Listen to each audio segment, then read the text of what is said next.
Hi, I'm Anthony from Southern Design RV in Ballarat.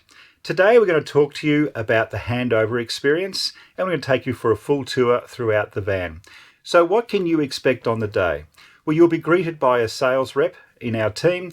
They will have a brief chat to you and then you'll come over to your new van for your handover experience. We'll sit you down in your new lounge chair, make yourself nice and comfortable, and we'll look after all the housekeeping items. Things like, for example, your warranty, certificates, and all of those types of matters. Then what will happen is we'll ask you if we can have permission to take your photo on Facebook. We do have a Facebook page. Now the other thing we'll do is we'll give you a full tour inside the van from front to back. We'll give you a full external tour outside and help you with the hookup to your vehicle. So anyway, make yourself nice and comfortable, get something to eat, a drink to drink, and cheers, enjoy the tour. So the first place we'll start is at the front end of the van. Now you'll notice you've got two map lights. They just turn on and off at the base. Some models have upgraded map lights with a touch button on the base.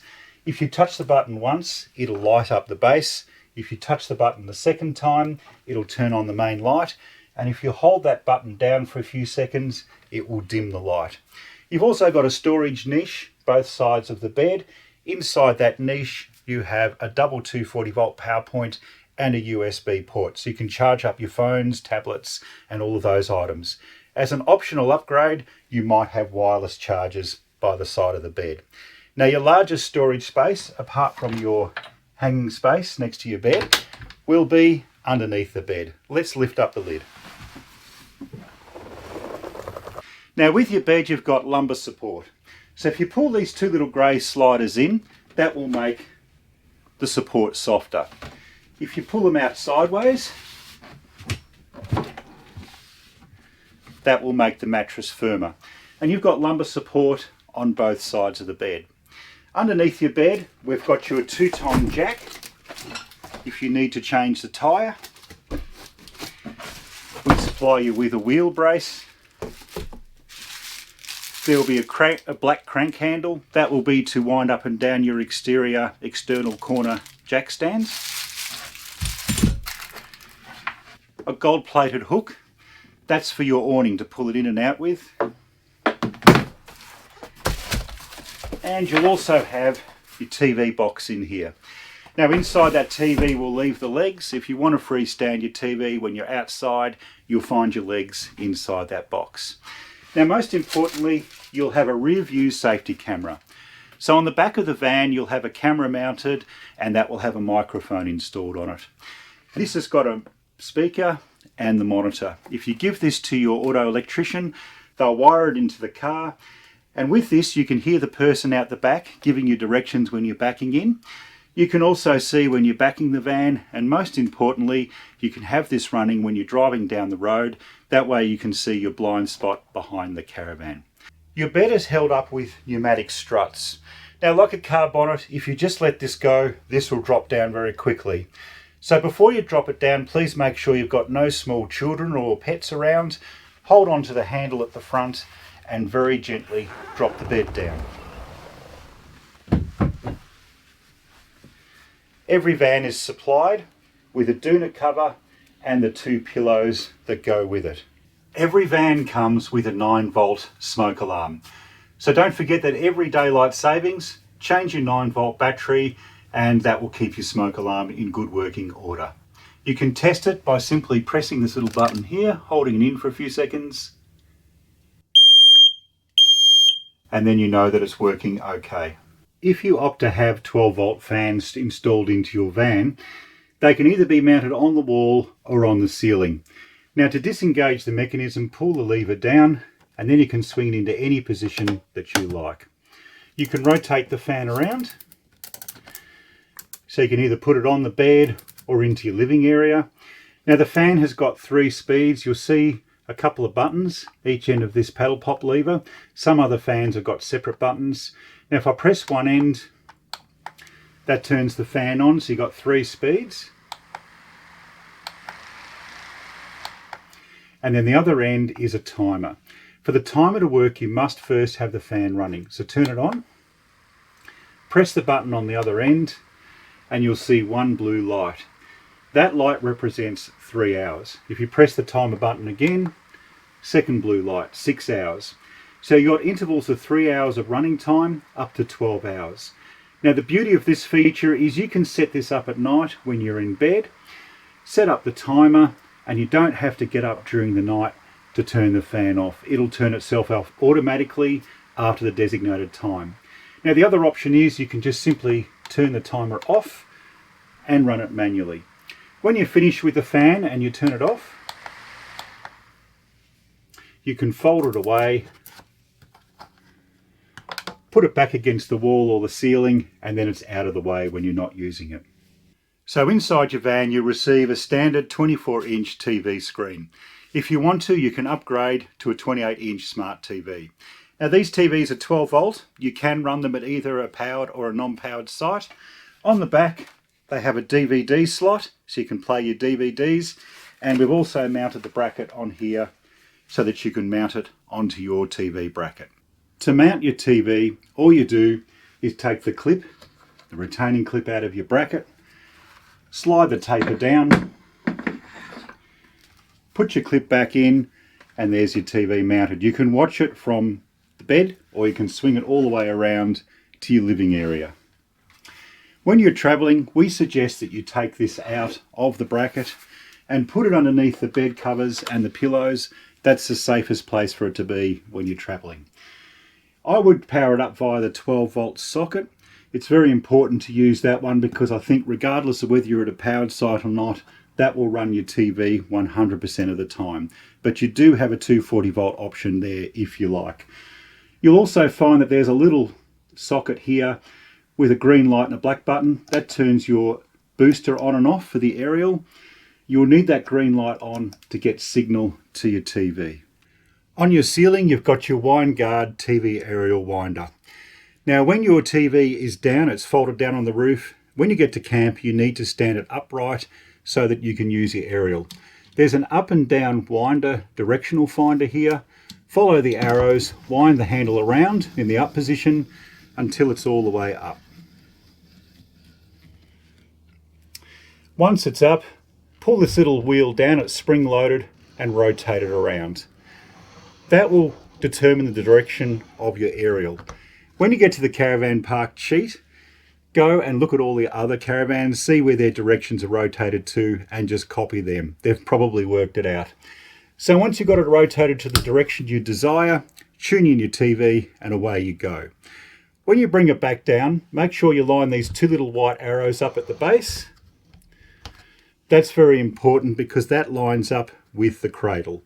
Then we'll know it goes down in the correct position when you wind it down. Then follow the arrows and go into the down position until it winds all the way down onto the roof. There we go, you can hear the clunk. That means that the aerial is home. Now we're in the kitchen area. You'll see you've got a touch light just above your sink. There's a small white symbol. If you touch that lightly, that'll turn it off. And if you touch it again, that'll turn it back on. You've got a regular flip mixer tap and you've got a water filter tap. Underneath the sink, like in your regular kitchen, you've got a water filter cartridge. That'll filter your water whether you're on mains pressure or on the tanks. Now if you're on mains pressure water with the hose, no problems, drink from it, it's nice and safe. What happens if you're drinking from the tanks?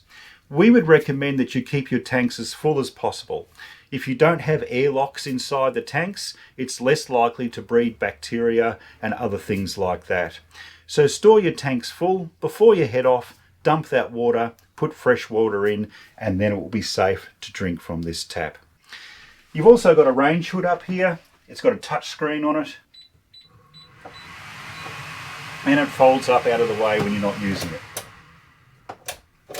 Just by pushing on the front of it, it'll drop back down, and then you've got a clear visual display. In your kitchen, underneath the bench top, you've got a gas and electric stove. If I lift up the bench top lid, that'll expose your cooker. Now please don't put anything hot on the bench top, that might damage it. And also before you drop this lid down, make sure everything's nice and cool. When you lift the lid up, you'll hear a click. That's the safety feature. If this lid drops down when you're using it, it will not allow you to use the gas burners. It'll turn them off. Also with your electric solid hot plate, this is a 240 volt solid hot plate. If a small child is in here, there's a risk that they could come, turn the knob and turn it on. So to avoid that, we've got a switch that says stove on it. If you switch that off, there's no way that they can come and accidentally turn this on. You've also got a grill that works by gas. It's got a tray in there with a handle to pull it in and out. And in some options, you can add an oven. The oven is fueled by gas and has a 12 volt light. There's a piezo on the end. You will have to hold the button in, light it up, hold it in for 2 or 3 more seconds. Because it's got a gas temperature sensor on here, it won't allow you to light it unless you get that sensor hot enough. Before you drop this lid down, make sure it's cool. And that folds away neatly underneath the bench again. Your kitchen will also come with a pull-out pantry. It slides out, it's got height adjustable shelves, and you've got retainers just to stop items from moving around inside when you're travelling. That slides away neatly and locks into position. Underneath your kitchen sink in most vans you'll find your Swift stainless steel 28 litre hot water service. So it's got a 28 litre tank to store your water in. It's stainless steel, so it's service free, there's no sacrificial anode, and that'll easily give you a good 3-minute shower. Now you'll see there's a red and a blue tap down the bottom. Your red is your gas and your blue is your water. So you can isolate the unit if you think there's an issue with it. So this storage tank is underneath the sink. In some cases you'll find it underneath your main diner chair. There are some models with that, and some are down towards the back of the van. Let's have a look at the controls. In one of the overhead cupboards of your van, you'll find the switches to your hot water service. You've got 2 choices. You can use 240 volt electric or gas for free camping. Now before you turn these on, I would first make sure that you have water pressure on, either your main pressure plugged in or your water pump on. Open up your hot water tap, bleed any airlocks out, and then switch this on. Now your electric hot water will easily take just under an hour to give you really nice hot water. What happens if you're free camping? You can switch the gas one on. You'll see a little red light flashing up there. That red light means that the system is about to ignite. It's got an automatic ignition system. Now when it ignites, that little red light will stop flashing and it will stay on solid. That means it's lit and that it's running. When the system gets hot, your hot water is ready to use, the little red light will turn off, and that means it's completely hot and ready to go. Now what happens if you want the water a little bit quicker than an hour, or you want a slightly longer shower? You can turn both on at the same time, just for a short period of time, so both electric and gas, and what that will do is it will basically use both forms of heat to heat it up. But if you do that, please make sure you turn your gas off quickly afterwards, because you don't want to waste your gas. Now also you've got up here a switch that says AC, that's your air conditioner. I would personally leave it on unless you plugged into mains power. It won't make any difference. That simply isolates the air conditioner. And underneath it you've got a fridge switch. Now if you've got a gas 3-way fridge, this could be a very useful switch for you. If you have your switch set on automatic and you want it to run on gas, at a powered site it will try to run on the mains power. So by turning this switch off, what you're doing is forcing that fridge to work on the gas. And in many cases that's a better option. But if you're a powered site and you do want to use the electric, turn the switch on and that'll use your mains power. Now above it you'll see there's a circuit breaker, and in some cases an array of fuses. That's for your solar array on the roof. If an electrical fault develops up there, that'll trip the circuit breaker and it will protect the rest of your 12 volt system from any damage. Now if it does trip out and it won't reset, please take it to a qualified technician. Today I'm going to talk to you about the Dometic 3-way fridge. Now these fridges are a great option if you want to run your appliances on gas. So if you're a person who likes using gas, this is definitely the fridge for you. Now a few little housekeeping items with this fridge. Before you head off on your journey, these fridges don't work unless your BM Pro is switched on. So go to your BM Pro control, press the little battery icon, that'll turn the power on, plug in your mains power, switch on the fridge, and that will get it nice and cold. Put a bottle of water or something in there, give the fridge something to work on. Make sure the van's level. These fridges work much better when the van is level. Also with your freezer, don't pack it out too tight. Allow air circulation. With a three-way fridge, you will find that they'll work better if the air is allowed to circulate inside the freezer. Now the doors have got door locks. So when you're traveling, you can lock the doors. And when you get to camp, click them back. And then you can open and close the doors. Both doors, top and bottom, have got these little pull-out hooks. When you've got it at home in storage, you can leave the door open and air it out. So that's both on the fridge and on the freezer doors. Now, a few tips to help this fridge work well. If you find yourself in a position where you're camping, you're outside, it's hot, and the sun's getting on the aluminium cladding behind the fridge, that will fight the fridge. So what you can do as an optional extra is have a rail installed on the side of the van with a shade sail. If you keep the sun off the side of the van, that will help this fridge to work very well. The other thing you can do is that you can keep the temperature down inside the cabin. If you keep the cabin temperature down, that will help the fridge a lot too. On your Dometic fridge control panel, you'll notice this button on the far left hand side. That button is your power on and off and your reset button. Now if you want to power it down, do a quick press on this button and then hold the button down for a few seconds and that will turn it off. If you want to switch it back on, hold the button down for a few seconds and that will turn it on. Now you'll probably notice I've got it set up on automatic. I would personally leave it there. What auto will do is it will automatically select what the best preference is. It'll always go to the 240 volt power first if you're at a powered site. If you're not at a powered site, it'll automatically switch over to gas. Now if it works out that you hook up your car, it'll go directly to the battery. So it does everything for you. You don't have to think about what you're doing.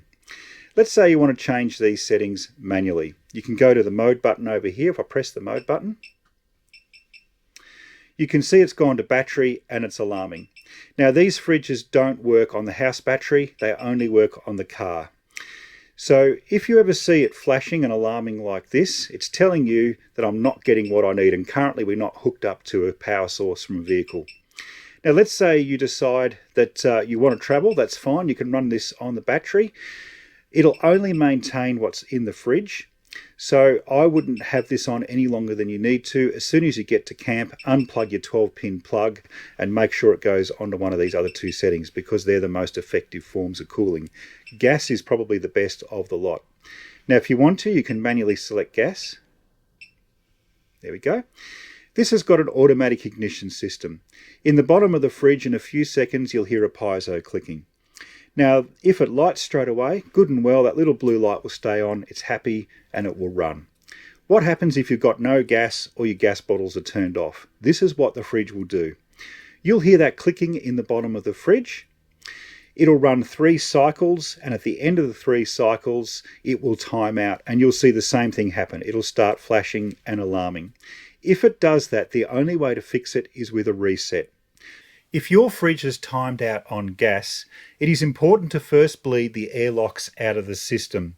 So first go to your gas bottles, turn them on, then go to your gas stove and light it up. Make sure all the airlocks are out. That's the quickest way to remove them, and then go and do your reset on the fridge. Hold this button down for 2 seconds. Wait for it to go beep. Once it goes beep, then what you can do is take your finger off the button quickly. That'll reset it and start the whole cycle all over again.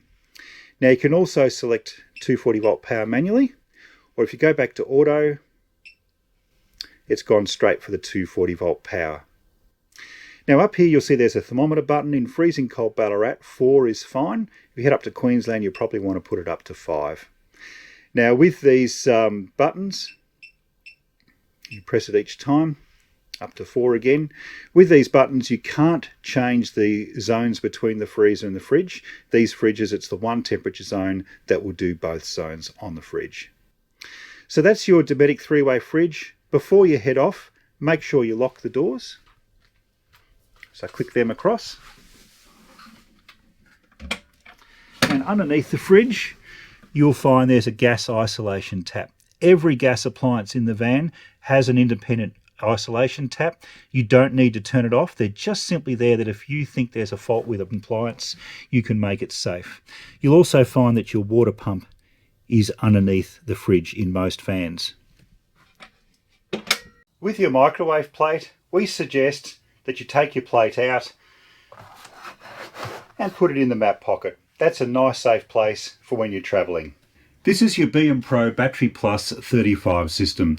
This is the little control module that you'll find inside your van. Sometimes it'll be in an overhead cupboard, other times in a corner cupboard, or maybe under the bed. Now this little unit controls everything 12 volt throughout the van. So that could include things like your solar panels, batteries, lights, water tank level sensors. All of those types of things are controlled through this. Now it does not come with a printed instruction manual. However, you can scan the QR code down here. With that you can gain information on it. You can also download a manual online. And YouTube, if you go to YouTube, look up B&Pro, they've got some great little videos on it. Now you shouldn't need to touch this system. It should run happily by itself in the cupboard. But a few things to know about it. One, you'll see there's a power point plugged in. That's switched on. Please leave it switched on. What that's for is when you plug in your mains power outside, that's how this little unit receives that power, so it can charge up your batteries and run all the 12 volt at a powered site. Now you'll also notice up here that you've got a bank of fuses. So if I pull one of these little caps off, there's a fuse right behind there. So most of these caps will have a fuse underneath them. Now there is one other place where you'll find a fuse on top of your battery outside. So they're the sum total of all the fuses you've got inside the van. Now also you'll see there's a little green light up here. That's on solid, it's not flashing at the moment. What that means is that everything's running well, your batteries are fully charged, and as a matter of fact, with the green light on solid, it's not flashing. What that means is I'm plugged into mains power outside and we're keeping up with the charge needs of the 12 volt system. Now if that light starts flashing, all it means is that your system is in a good state of charge, but it's not getting enough power to keep on replenishing, keep up with the level of charge that you're taking out. Now if that little light goes orange, what that means is your batteries have run down a little bit. So they'll just need at some point in time to get more charge into them. Now if you plug in your mains power and it's orange, that's okay. After a period of time, it'll eventually go green again. What happens if that little red light up there goes red? That's usually a fault signal. So it could mean something like, for example, you've got an electrical issue in the van. If that happens, please take it to an authorised technician and have it seen to. Make sure it's nice and safe.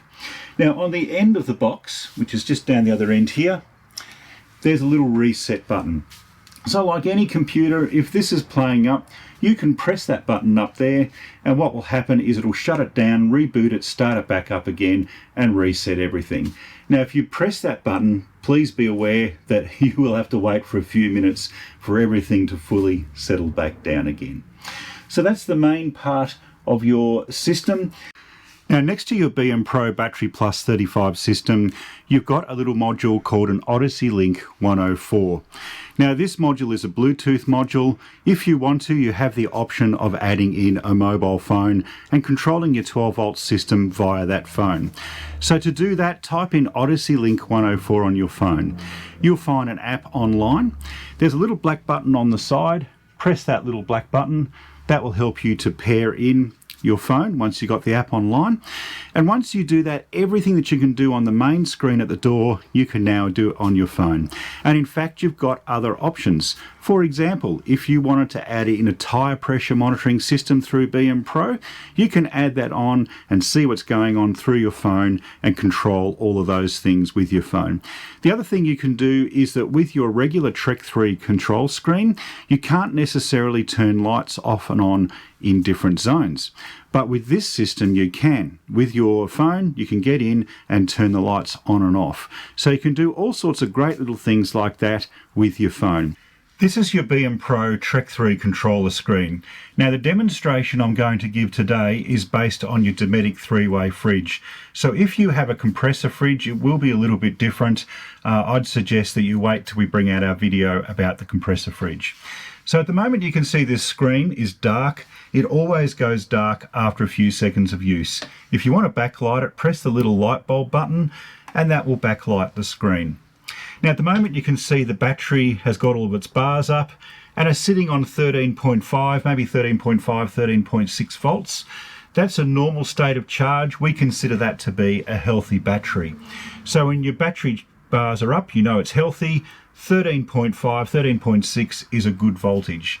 Now you never want to let this go down below 12 volts. So for example, it might get down to a bit below 12 volt, but just as a safety precaution, keep your eye on that voltage. If it gets down to about 12 volts, I'd suggest that you plug it in and charge it back up. Now at the moment you can see it's got in small orange letters AC connected. That's letting you know that the mains power is plugged in outside. When that's plugged in, it's normal for your solar to read 0. Your mains power will always override your solar. If you disconnect your mains power and you've got sunshine on your solar panels, then you'll see your solar panel come alive. Now next to it you've got auxiliary.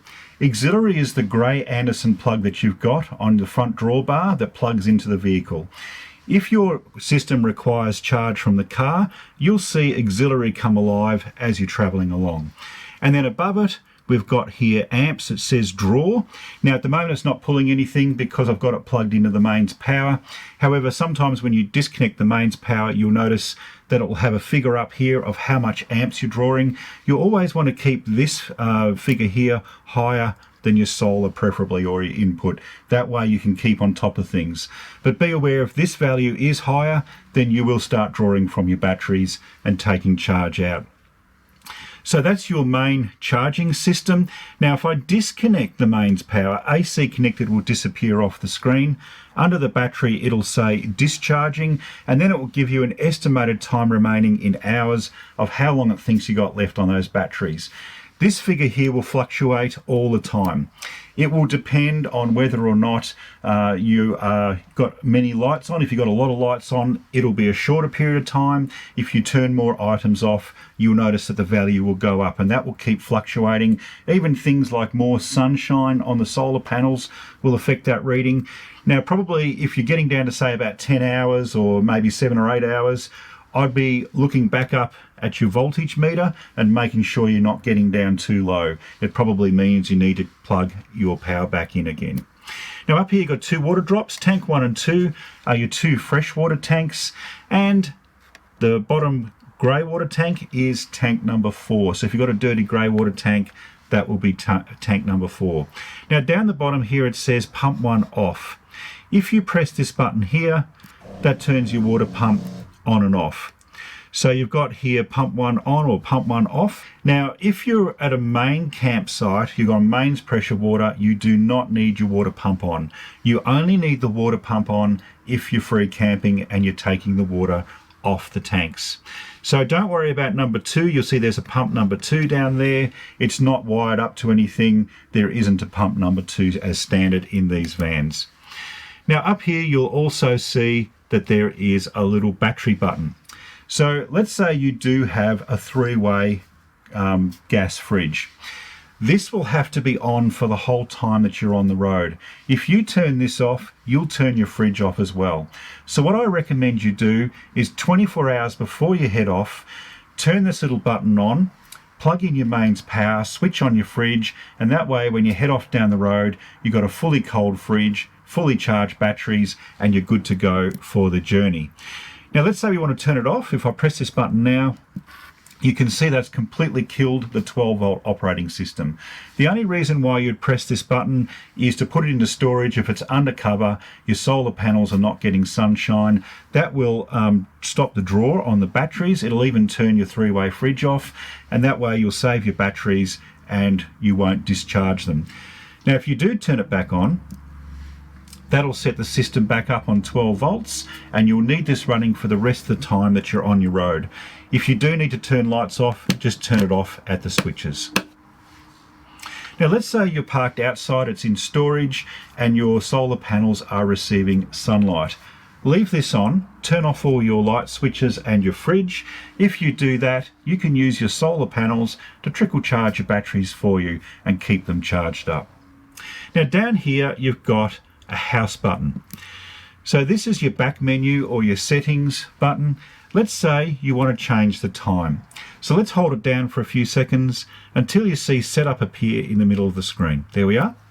Now all these buttons have changed their functions. So your water drops down, light bulbs up, house is back, and your battery button is edit. So let's say we want to change the time. We've got to go up to clock. We need to press the up button, which is your light bulb, so we'll press that one. Now it's on clock. We want to edit it because we're not happy with the time. So now we press the battery button. Now you can see down the bottom here it's flashing AM PM. You've got two choices of time. You can use AM PM 12-hour time, or you can go to 24-hour time. If I press the up button, the light bulb, now it's gone to 24-hour time. So by these buttons here, you can determine what source of time you want. We'll press edit again. Now it's flashing on 11 AM. And currently it's 10 AM. So let's put it down. We'll go down one. Now it's on 10 AM. We'll press edit. Now we're into the minutes, and currently it is 54. Now with these buttons, you've got to press them every time. They won't allow you just to hold it down so you can quickly scoot through the menu. If we press edit again, now you've set your time. Now there's two ways to get out of this menu. One, you can either just walk away from it. After a period of time, it'll just go back to the master screen. Or two, you can press the house button 3 times. So let's do that now. 1, 2, 3. There we go. Now you're back to your master screen. So that's your BM Pro Trek 3 controller, and we'll move on to the next item now. All the light switches in your van are labelled. So let's have a look at them all. If you do feature lights, they're the lights over the cupboards. If you do bedroom, they're your main bedroom lights. Kitchen is your main living area, and bunk will be if you've got a children's bunk area. Now you've also got here awning and insect. It's the same light. If you press awning, that will turn on the white light outside, or if you turn on insect, that will turn on the orangey yellow light to help keep insects away. Your van comes with windows, and they have 3-stage click-out struts.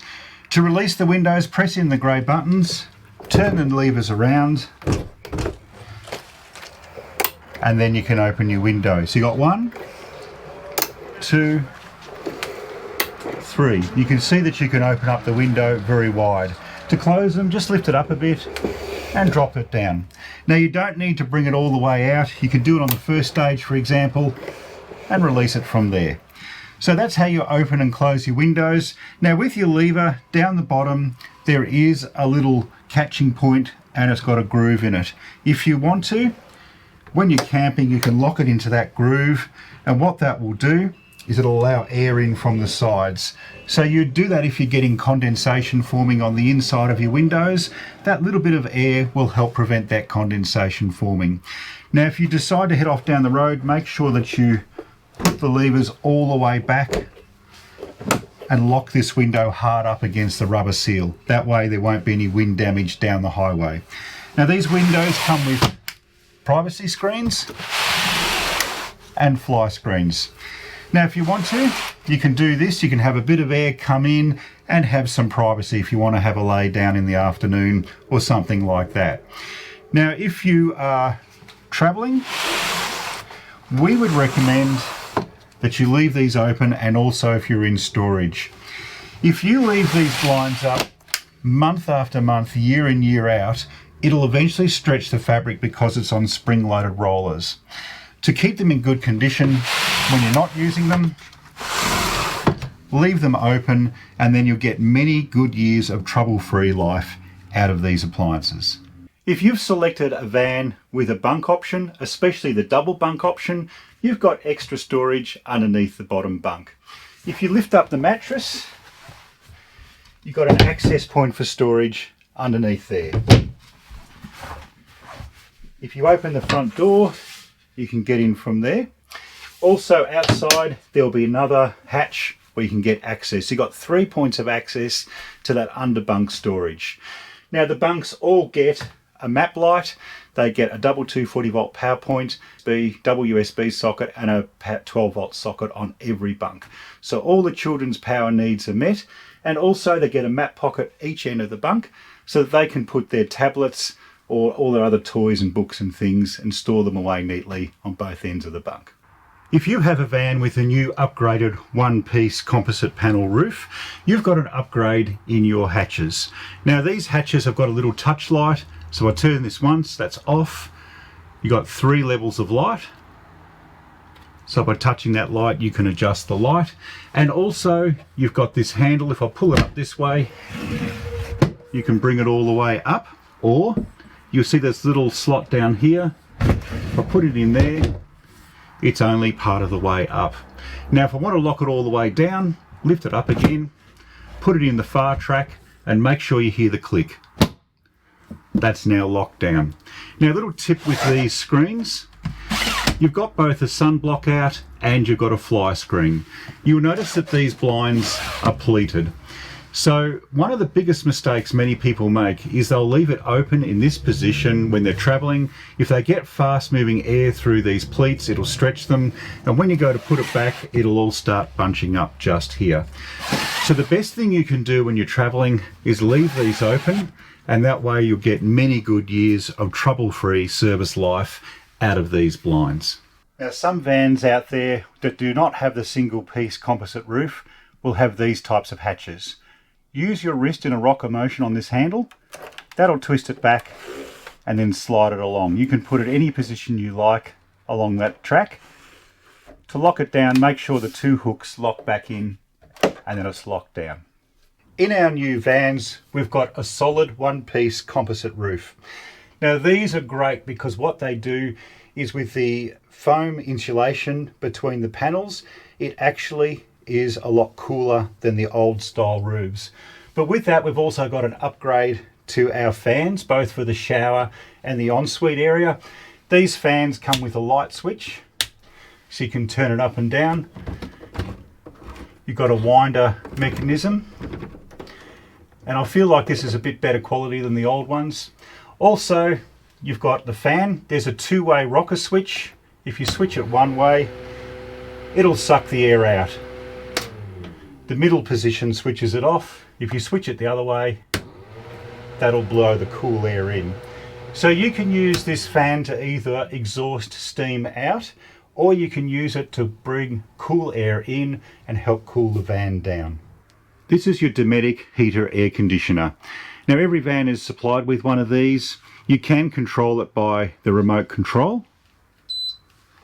So you can turn it on and off via that mode, or you can use it by touch. So up here you've got a power on and off, and all of your other touch settings are just up here on the screen.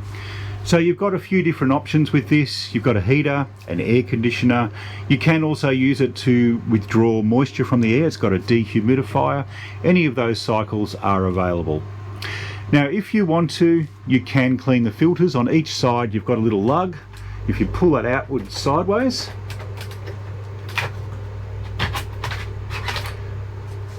that will reveal the air cleaner filter.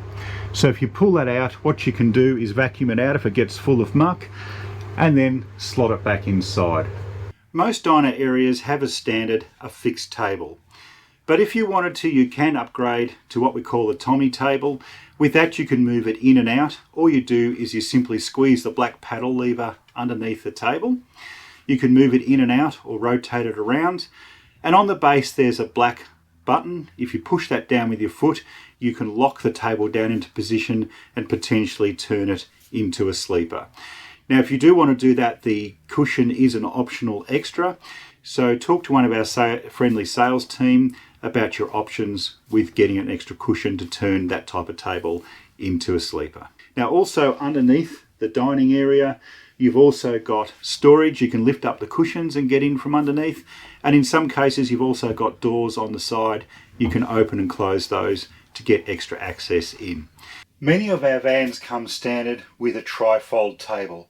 When you're traveling, leave it in the stowed position. When you need to use it, swing it out. Now, when you're traveling, we would suggest that you either put an old tea towel or maybe a bit of that non-slip matting that you'd put in the bottom of drawers. By doing that, when you fold these two surfaces back against each other, they won't rub, bounce and chafe. And that'll keep these table surfaces in good condition for the rest of the serviceable life of the van. Now the other thing you can do, this is just an optional extra, but you'll see this leg sits against the cabinet down there. You can put an old stubby holder, slide it up the leg, cut out the bottom of the stubby holder, and that can help protect the cabinetry. There's a cupboard below. Inside the cupboard you've got a double 240 volt power point, a double USB port, and you've also got a 12 volt socket. So all of your power needs are available here underneath this table, and on both sides they have a cable duct, so you can run your cables through, shut the cupboard doors and use all of your appliances here at this table. Some vans come with footrests on the end of the couch. To use them, just pull them up and the two stays underneath will click into position. Now if you have small children in the van, please tell them it's not a seat. If they sit on it, they might break it. Now if you want to release this, all you do is you put a hand both sides, feel the stays underneath. If you follow them back, they'll come to the end to a button, lift it up a bit, push the buttons and drop it down. Every van is equipped with a fire extinguisher. You'll either usually find it on the end of the kitchen or you might find it under your dining table. For vans with a Thetford toilet, it has a really nice little feature in it. It has a swivel seat. With that seat you can make more room in the ensuite, so you can towel yourself off or have more room to move. Also, if it's an ensuite where you don't have good leg room, you can move it sideways and make more room for your legs. Now underneath the toilet you'll see this grey lever that opens and closes the flap. So to use the toilet, all you do is you open up the flap, do what you've got to do, hold the blue button down as long as you need to flush it, and then make sure you seal all that goodness back in there. Now you will need to use chemicals. You've got the options of liquid, or you can use sachets or tablets. Now sachets and tablets will have to be mixed with waters. They are a little bit more effective than your liquid. Now be careful if you are using any one of these products. If you choose one, stick to it. It's a good idea not to mix between the products. So that's how you basically put the product in, is you just open up the flap, put it down the hole there, and then seal it back up. Now it does have a rubber seal on the flap and you shouldn't get odours coming back up. But what happens if you do? Well, what you do is you do a quick flush, you put water inside the bowl, leave a little puddle there, and that will seal it off for you. Now what those chemicals do that you put into the toilet is that they'll break down the toilet paper and the solids and make it easier to clean out when you go to the dump point. Also, they'll have a slightly nice aroma. Some of them come with like a lavender fragrance and things like that. It will just make it smell a little bit nicer. On top of the toilet, you've got a cassette symbol. When the red light comes on, that means it's full. It's time to do the walk of shame. So when you see that come on, don't delay, head straight outside and go to your dump point and empty it out, ready for the next cycle. In your ensuite, you have a vanity cupboard. Now underneath the cupboard, you've got a touch light. If we just touch the white symbol, that turns the light off or turns it on. Inside the cupboard, you've got a double 240 volt power point. Now if you want to run your cables through, you have a cable duct on the side. You can run your cables through, shut the door and use your appliances at the mirror. If your van comes with a shower, it'll have a ceiling light on it. And you've also got a switch for your fan, as well as a winder for the hatch. If you've got a fully composite roof, you'll have a separate light switch that'll be built into the hatch, and you'll have the double action fan. Now all showers have got a door lock on them, so you can lock and unlock it when you're travelling. And with the shower head, we always fix it to the post with cable ties to get you home safely. We recommend that when you're travelling, you take the head out, lay it on the floor and wrap it in something soft like a towel. This is your Aussie Traveller top loading washing machine. If you lift up the lid, you've got a small basket underneath. That basket serves two purposes. One, it stops the drum from moving around when you're travelling, and two, you can put your clothes pegs in here. You've got a handle. When you take it out, you can take that to the clothesline. Now on the side of the drum you've got a lint filter. To turn it on, press the blue button over here. It always goes to the 30-minute wash, which is the long cycle. Most people don't use it. To change it, go to process. You can go down to all your manual cycles like your wash, your rinse, your spin. Wait till you get right down to the bottom to rapid and 18 minutes. That's your quick cycle. It'll do the wash, the rinse, the spin all in one. Now you've also got a water level button, so you can change your water level up and down, and then you've got your start and pause. If we turn it off with the blue button, just like that, it is a cold wash only 240 volt mains power, and just small loads, maybe something like a pair of jeans and a shirt. That's an acceptable load. Before you head off down the road, make sure you lock the basket in.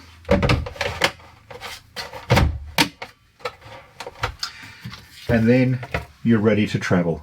This is your NCE radio that is supplied with the van. If you go to the top left-hand corner, press the button, that will turn it on. Now this comes with Bluetooth, it's got a USB port, it's got a CD and DVD player in it.